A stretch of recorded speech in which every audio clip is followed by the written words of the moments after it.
why do you think this project is crucial to ASEAN countries? I think that with the 2030 Agenda for Sustainable Development, which is a universal and global agenda for development at the global level over the next 15 years from today until 2030, all sub-regions and regions and also nations in the world are trying to adjust to the changed context, both at the global, regional, and also at the national level. So the world will now look much more into what is quality education. It is clear from the evaluation of the work being done in the last 15 years on education for all that access to education is not enough. We also need to have high quality of the education that takes place once you have accessed it.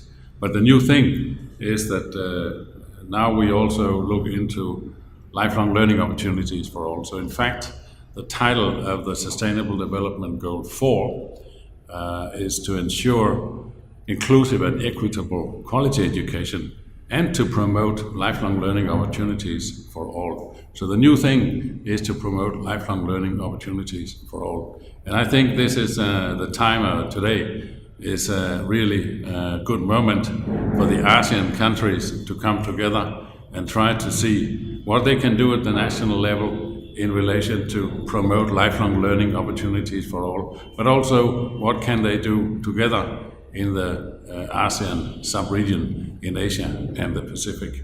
There's a lot of cooperation also with countries outside of the ASEAN region, so also trying to see what can be done and learn from good practice from other countries outside of the ASEAN is right now a golden opportunity. ASEAN also has the ASEM cooperation, the ASEAN Europe meeting with summits for heads of states, but also meetings for ministers of education. So I think the ASEAN countries right now can formulate a common agenda for lifelong learning that can be helpful for each of the countries at the national level, and they can do this also in cooperation with partners, of course, within the region, but also outside of the region.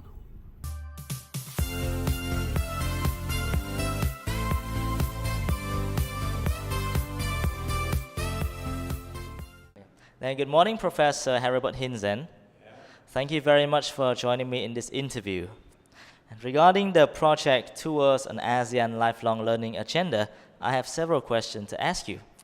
The first question is, how important is it to promote lifelong learning in ASEAN countries? I think it is of highest importance. We have a reality that we are living in a fast-changing world, not only globally, but maybe especially here in Southeast Asia. We have dramatic economic changes, if they take only the last few decades or even the last few years. We have a high potential of technological change. We have very strong political and cultural changes. So to engage people, to motivate them, and to provide the skills they need to cope with all these changes, I think a strong education, training, and learning must be provided. And as most of the people are not in school, or not in kindergarten, or not in university, but they are somewhere in the world of work and life, I think there is no doubt that we have to provide lifelong learning for all. That means throughout life. That means for many people, after and alongside work, employment. So therefore, lifelong learning has both of these very, very strong roots. It's on the one hand close to what we call the citizenship education, and the other route definitely is we have to engage in employability. So therefore these strong roots may help you to understand